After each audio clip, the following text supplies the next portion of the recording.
Bien le bonjour à vous les cuisiniers, je suis Kevin. Aujourd'hui, nous allons faire des crevettes rouges rôties à la sauce blanche. D'accord, commençons à cuisiner. Tout d'abord, préchauffez le four à 250 degrés Celsius. C'est le pain que j'ai acheté hier. C'est déjà très dur, mais ça va, on le mange aujourd'hui. Le moyen est de battre deux œufs, puis d'ajouter du sel, du poivre noir ou d'autres assaisonnements que vous aimez. C'est vrai, c'est comme cuisiner des pains perdus. C'est super d'ajouter de la crème fouettée. Mais je préfère le salé. Il a des moyens de rendre le plat entrée très équilibré. Enfin, bien mélanger. Tombez le liquide sur le pain et mettez-le dans un bol. Enfin, versez le liquide d'œuf récent, ne le gaspillez pas. Coupez l'oignon en lambeaux, le céleri en cubes et les champignons en tranches. Je t'ai dit comment éplucher les crevettes rouges la dernière fois. Ça va être du beurre qu'on va faire fondre. Faites ensuite frire les crevettes des deux côtés, jusqu'à ce qu'elles deviennent dorées. Sautez les crevettes et ajoutez les oignons.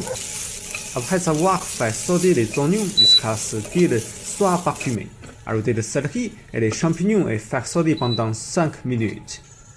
Alors sortez-les, nous ferons de la sauce blanche. Dans un premier temps, le beurre, on le laisse fondre tranquillement à feu d'eau. Dès que le beurre est complètement fondu, rajoutez la farine et je vais pouvoir le mélanger et le laisser cuire quelques minutes. Seulement en faisant cela, le goût de la farine ne sera pas goûté à la fin.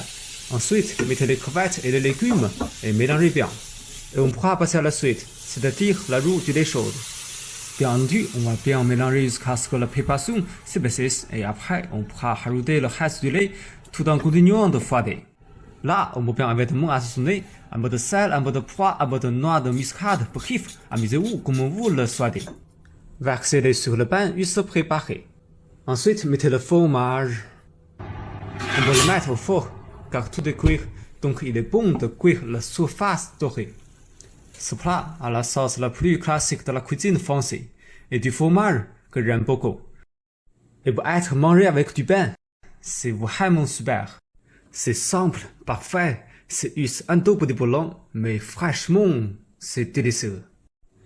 Je suis Kevin Kung, je vous embrasse, ciao.